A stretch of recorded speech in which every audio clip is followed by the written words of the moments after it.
তায়াম্মুম অর্থ হলো সংকল্প করা।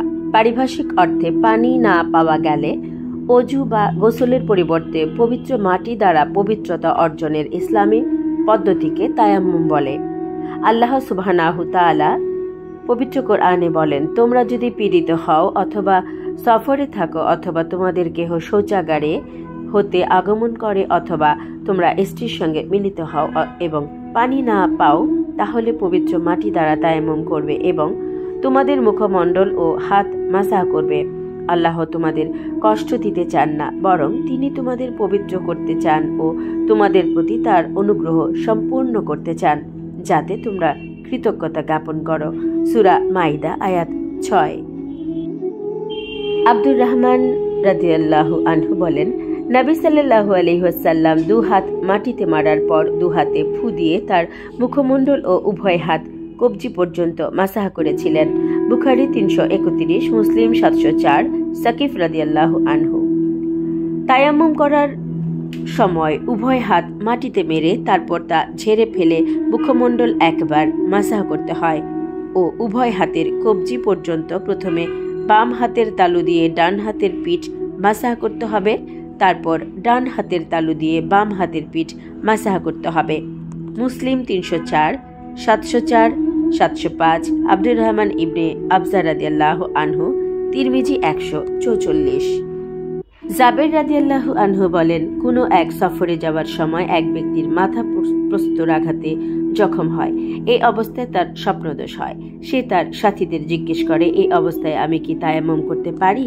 তারা বলেন, যেহেতু তুমি পানি ব্যবহারে সক্ষম তাই তোমাকে তায়াম্মুমের অনুমতি দেয়া যায় না।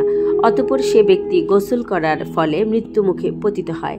এই সফর হতে প্রত্যাবর্তনের পর নবী করিম সাল্লাল্লাহু আলাইহি ওয়াসাল্লামকে এই সংবাদ দেয়া হলে তিনি বলেন, তার সাথীরা তাকে হত্যা করেছে, আল্লাহ তাদের ধ্বংস করুন। তিনি রাগ করে এরূপ উক্তি করেন। যখন তারা অবগত ছিল না তখন জিজ্ঞেস করল না কেন? কেননা অজ্ঞতার ঔষধ হলো জিজ্ঞেস করা। ওই ব্যক্তি তায়াম্মুম করলেই যথেষ্ট হতো। তার আহত স্থানে ব্যান্ডেজ করে তার উপর মাসাহ করলেই চলত এবং শরীরের অন্যান্য স্থান ধুইয়ে ফেললেই চলত।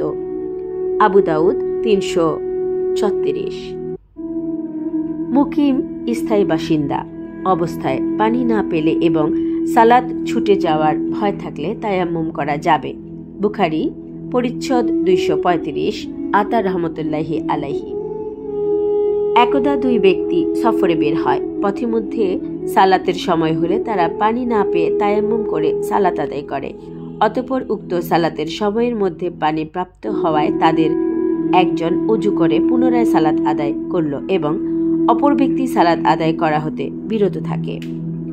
অতঃপর উভয়েই রাসূলুল্লাহ সাল্লাল্লাহু আলাইহি ওয়াসাল্লামের কাছে উপস্থিত হয়ে এই ঘটনা বর্ণনা করলে তিনি রাসূলুল্লাহ সাল্লাল্লাহু আলাইহি ওয়াসাল্লাম বলেন, তোমাদের যে ব্যক্তি সালাত পুনরায় আদায় করেনি সে সুন্নাত মোতাবেক কাজ করেছে এবং এটাই তার জন্য যথেষ্ট।